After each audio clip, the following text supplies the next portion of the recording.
बिस्मिल्लाहिर्रहमानिर्रहीम। अस्सलामुअलैकुम नाज़रीन कराम, नई वीडियो में आपको खुश आमदीद कहते हैं।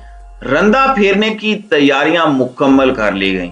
इमरान खान पर एक मरतबा फिर न सिर्फ दहशत गर्दी बल्कि इक़दाम कत्ल का मुकदमा दर्ज किया गया है, जबकि दूसरी जानिब काजी फायज ईसा ने एक बहुत बड़ी वार्निंग जारी कर दी है।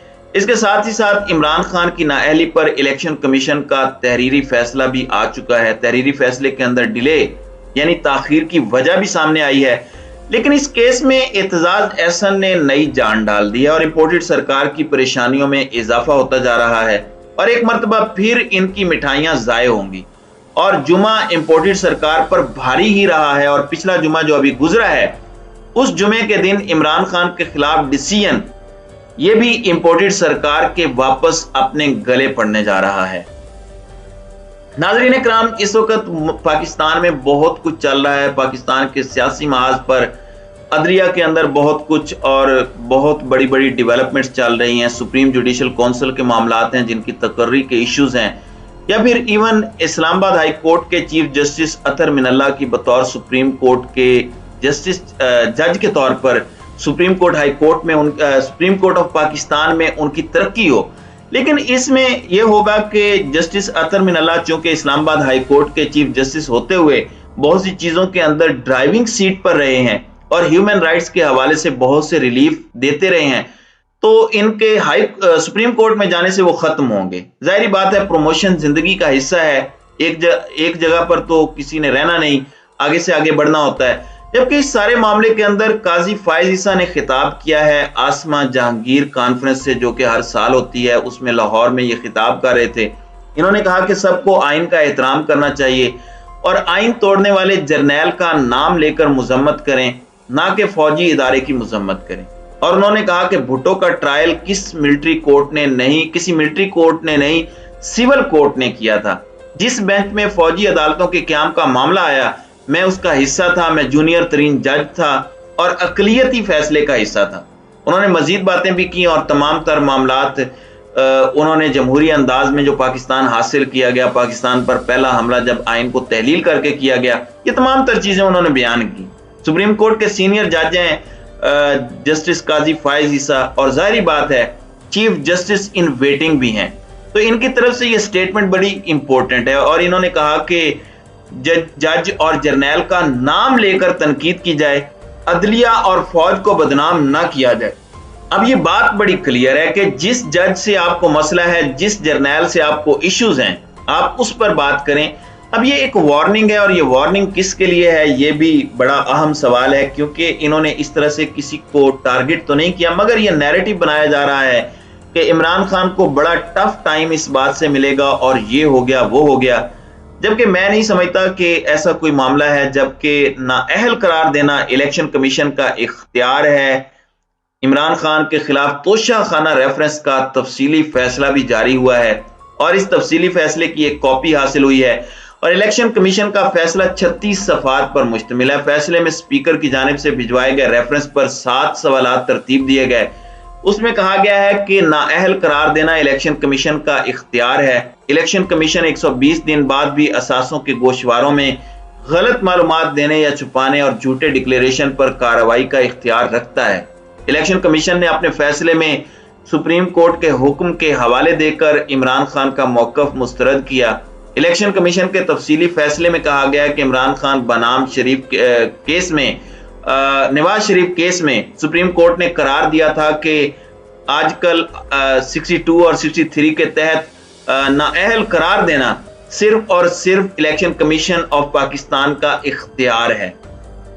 इलेक्शन कमीशन ऑफ पाकिस्तान की जानिब से तोशा खाना केस का तफसीली फैसला जारी करने में ताखीर की वजह भी सामने आ गई है और जराये के मुताबिक इस वक्त जो सोर्सेज हमें बता रहे हैं वो ये है कि तोशा खाना के फैसले से मुतालिक अहम प्रेस कॉन्फ्रेंस की तैयारी की इत्तलाआत आ रही हैं और इससे मुतालिक एक अहम प्रेस कॉन्फ्रेंस का इम्कान है। इलेक्शन कमीशन के जराये का कहना है कि तोशा खाना केस का तफसीली फैसला बहुत जल्द इस मामले पर आएगा और नाअहली के फैसले पर इससे कोई फर्क नहीं पड़ने वाला इस तफसीली फैसले से।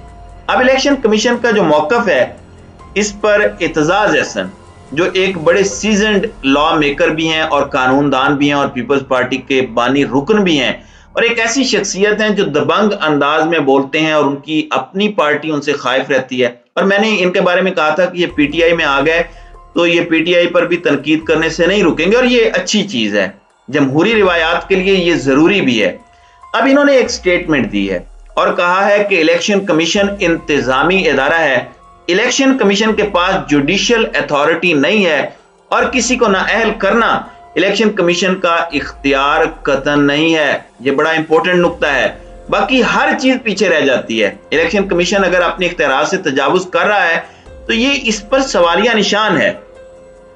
अब chief justice Islamabad high court justice Athar Minallah ने कल सोमवार की सुबह इसकी समाअत करनी है, तो यह मामला बड़ा इंपॉर्टेंट हो चुका है मेरे नजदीक, और इसकी इंपॉर्टेंस से अब किसी को मफर नहीं है, क्योंकि मेरे नजदीक ये ओपन एंड शट केस है। ये एक दिन से ज्यादा इसका ट्रायल नहीं चलना चाहिए और फौरी तौर पर इस फैसले को उठाकर बाहर फेंक देना चाहिए। जबकि इस वक्त जो रंदा फेरने की तैयारियां की जा रही हैं, और ऐसा लग रहा है कि इमरान खान ने जैसे ही 6 दिन का टाइम दिया, अब काउंटडाउन शुरू हो चुका है। अब एक एक घंटा एक एक मिनट बड़ा अहम है। वक्त जाय करने वाले लोग अब वक्त जाय नहीं कर रहे, बहुत कुछ बैकडोर चल रहा है। खान ने आखिरी मौका दिया है, वो जुमे के दिन 28 तारीख को लॉन्ग मार्च का ऐलान कर देंगे, फिर उसके बाद दमादम मस्त कलंदर होना है, फिर किसी को छुपने की जगह नहीं मिलेगी, पनाह नहीं मिलेगी, बिल्कुल किसी के पास कोई ऑप्शन नहीं होगा, क्योंकि अवाम निकलेगी और अवाम के समंदर के आगे हमेशा सबको शिकस्त हुई है, चाहे जो जितना भी जैसा भी ताकत के नशे में सरमस्त हो। अब ये मामला तो चल रहा है, लेकिन दूसरी जानिब खान साहब को ये इंपोर्टेड सरकार इश्तियाल दिलाना चाहती है, और मेरी अंडरस्टैंडिंग है कि ये चाहते हैं कि इमरान खान इस वक्त होश से नहीं जोश से काम लें। और इमरान खान इस वक्त जोश से काम तो ले रहे हैं, लेकिन होश का दामन नहीं छोड़ रहे, और उनके जितने मंसूबे हैं, चाहे इमरजेंसी लगाने का मंसूबा हो, मुल्क में अनारकी फैलाने का मंसूबा हो, खान उसे नाकाम बना रहे हैं।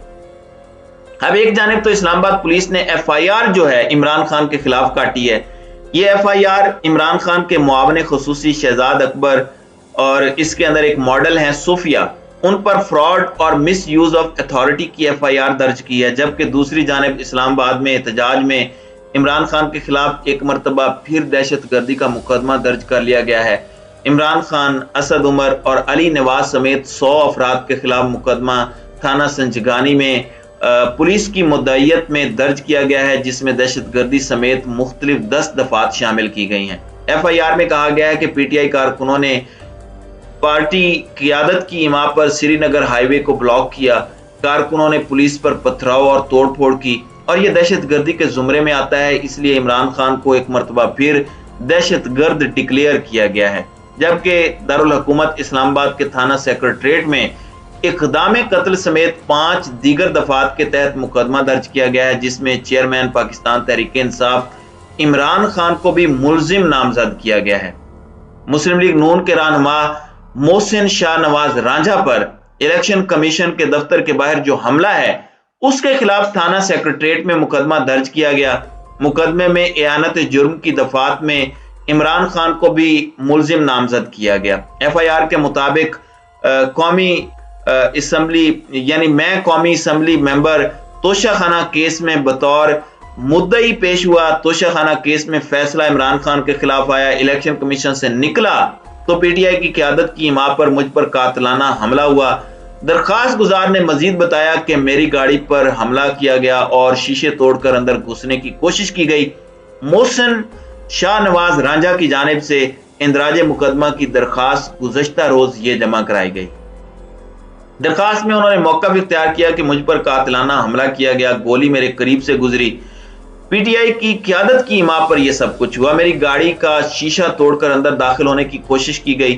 PTI के कुछ लोग पुलिस ने गिरफ्तार भी किए और इन्होंने कहा कि इमरान खान समेत दीगर के खिलाफ मुकदमा दर्ज किया जाए। अब देखें, अगर तो रांझा साहब पर वाकई हमला हुआ है तो ये काबिल मुजम्मत है। जाहिर बात है कानून किसी को हाथ में नहीं लेना चाहिए, लेकिन इतनी एग्जैजरेशन भी क्या कि आप इक़दाम कत्ल का मुकदमा बनाएं और इमरान खान को नामजद कर दें। जाहिर बात है ये अपना केस भी कमजोर करने वाली बात है और इस तरह से मामलात नहीं चलते। अंधे को भी नजर आ रहा है, किसी सड़क पर जाते हुए शख्स को भी आप पूछ लें कि ये केस क्या है, ये दर हकीकत पॉलिटिकली मोटिवेटेड केसेस हैं और ये सिर्फ और सिर्फ रंदा फेरने की कोशिश है।